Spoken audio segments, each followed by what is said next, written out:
А. Ягуар саталар. Он 2 manata.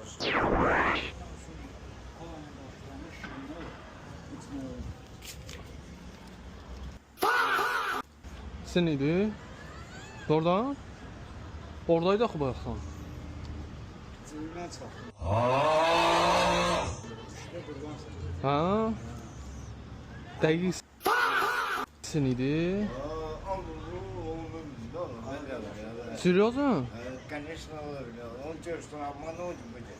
Aa. Просто с кармана упало, блин, не видел. Mən oradan bayaqdan gəzirəm burada gördüm. Prosta Aha. Cibimdən düşdü. dəqiq sübut eləyə bilərsiniz. Nə qədər pulunuz var idi? Heç nə yoxdur. Sənindir o, halal xoşun. Sənindir, halal xoşun. Yox. Halal xoşun sənindir. Yox. Yox. Yəni o 50 manatla biz kasılı olan veririk, varlı dolan veririk. А это его деньги. Tamam. Его деньги. Если он нашел его деньги, düştüysə deməli onun. Точно его? Алло, Богу. Клянусь, я тебе говорю, его. Сашо bir gəldini bəlkə yatan protara.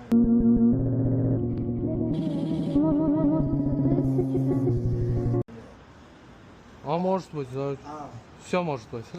Давайте. Sağ olun. sağ ol. No, no, no, no.